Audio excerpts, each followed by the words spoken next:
Hi there. It is Kevin Henry. I'm the Director of Marketing for Fortune Management, and it's my pleasure today to be joined by Mark Murphy, who's the CEO of Northeast Private Client Group and a dear, dear friend of Fortune Management. Mark, how are you today? I'm actually great, Kevin. How are you doing? I am good. Thanks for being on. And, I was reading through your article that appeared in the February issue of Dental Economics, and we're going to link to that in the article that goes along with this video. But the headline really jumped out at me: how investing in your now pays off later. And can we talk a little bit about, because I know so many dentists are still out there wondering about investments, wondering about finances. And I know obviously you all are so tied in with that and being that cheerleader for your clients. And I'm just kind of wondering what you see whenever you're penning an article like this. What's the message that you're trying to get across to your clients? I would say fundamentally, Kevin, what makes us different is, and I've said this for probably better than 30 years, I've said money markets, CDs, IRAs, 401ks, stocks, bonds, mutual funds, blah, blah, blah. Most of our clients have some or all those assets. Most of our clients will have some or all those assets all their life. But at best, they're inflation adjusted holding tanks. If Bill Gates was on the call with us today, he wouldn't say I'm worth $95 billion based on my 401k. Or my mutual funds or those sorts of things. There's really only three ways to create wealth. And the first is, if you only have $1 to invest, what I recommend to every one of our business owner clients and every one of our dental clients, if you only had $1 to invest, the best investments entrepreneurs make is when they invest in themselves. The second place I ask them to look at is income producing real estate. The third is financing deals. I'll leave out divorce and inheritance. And so ultimately, as I've gone through this journey, I've literally worked with hundreds and hundreds, maybe now it's over 1,000 business owners, people that have bought their own dental practice, either a partner dental practice or they own the practice themselves. And I think the real difference between the business owner and the great CEO is that the business owner focuses on what they have to do that day, what's in front of them, how many patients they have to see, what are the meetings they have, how many hygiene checks they have to have. Where I think the great CEO, although they've got to deal with reality and they've still got to be able to, function and do the things they need to do during the day, what the great CEO differentiates themselves from the business owner is that they take time to focus on what could be, on what the possibilities are. And sort of on our field, what our job to do is to be their vehicle, be their avatar of possibility. That what we want to do is believe in them so viscerally that they start to believe it in themselves. And I find myself looking. There's a great book, Kevin, that just came out called "Who Not How," which has described our business. This great author who put this out. I recommend this book to everybody. But the idea, the question, and it's been so apropos because it's the business we've run for 36 years. And the business is very simple. Most people have asked us, I've probably been asked this question 10,000 times in some version or not.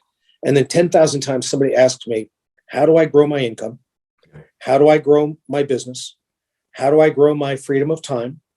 How do I grow my freedom of relationships? They ask some kind of one of those questions. It's wrapped in one of those questions. Mm-hmm. And when you take a look at it, I'm only one person. Kevin, you're only one person. When I think about those questions as one person, it's very daunting. And so the right question we always think, and if you read the book and how we've run our business for many years, the question is not how, but who. Who do I need to collaborate with to grow my business? Who do I need to collaborate with to grow my income? Who do I need to collaborate with to grow my freedom of time or freedom of relationships? Does that make sense? It does. Absolutely. And I think so often so many dentists that I've met feel like they have to do things on their own. And I think that's where people like you who are experts in the industry can play such a pivotal role in those scales falling off their eyes and them understanding exactly what they need to do. And as you said, who they need to do that with. I think you're right. I think the question, people want to know who they can trust. Okay. I think the important thing is, in life, I think that the most important thing is to figure out how to be trustworthy. That's what everyone is looking for, somebody to trust. And I think in general, our clients are looking for three things. They're looking for direction and that they want a clear path along the journey. They're looking for also, the second thing I think they're looking for is some creativity. Some of it's simple, some of it's very sophisticated, but everything's above board, nothing under the table, everything above the table. But they want some creativity. And I think the third thing, and maybe the most important thing, is a lot of people want companionship. And they want somebody there every step along the journey with them. And so if you can give people direction and creativity and companionship, I think it's been a pretty good day. I agree completely. And I know so many dental patients who walk into a dental practice are different and need to be handled differently by the dentist. And I would think the same probably holds true with what you do with dentists, that every dentist is different and needs that different approach, different cheerleader, for lack of a better term, to walk along with them. I think the beautiful or the fun part about this is what my criticism of other advisors is that they're sort of a hammer looking for a nail. They sort of have this mantra, well, we always do this and we always do that and we always don't do that, or we always do the other thing. And I think the beauty is that being an entrepreneur, you want to be Burger King. You want to have it your way. You want to do it the way you want to do it. And I think the idea is to not impose your beliefs on the client. It's to allow them to express themselves and develop the kind of business, the kind of life, the kind of environment, the kind of everything that they want to have, and do it in a way of both excellence and elegance so that they can be as successful as they possibly can be. And success is defined in many ways, not just financially. It's in quality of life. It's in enjoyment. I always say the mitzvah is in the giving, not in the receiving. And everybody has a little bit different spin on it. So the fun part of the business is, for us, is it's not like the answer is the same answer for everybody. Yeah. The answer is to help them on their journey discover what the right answer for them and their family and their business is. And I guess I'd love to ask, how many of your clients come into you knowing that answer already, and how many is that a work in progress that you all help them with as you move along?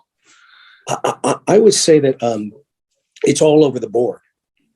But I think the one thing that is almost empirical is very few entrepreneurs are ever finished growing. They're either growing or they're dying.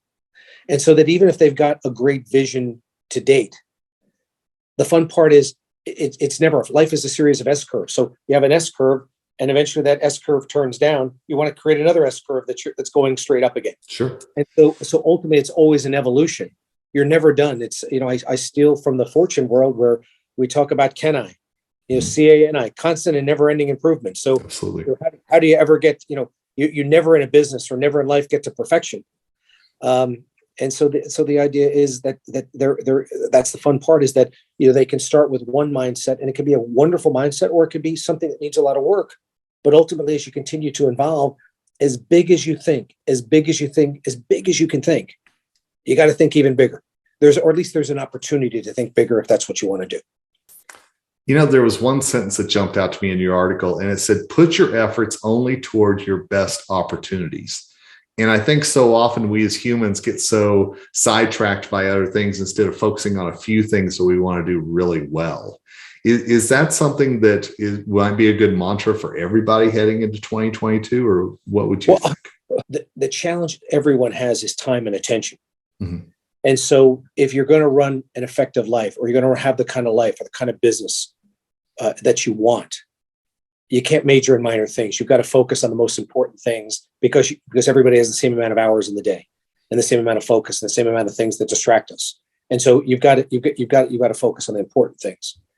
And I think the other thing that I've also always been curious with is that it's helping people. And one of the things I learned, from working with Dan Sullivan, the strategic coach for many years, has been that I find a lot of people trying to work on their weaknesses, say, hey, I'm kind of weaknesses.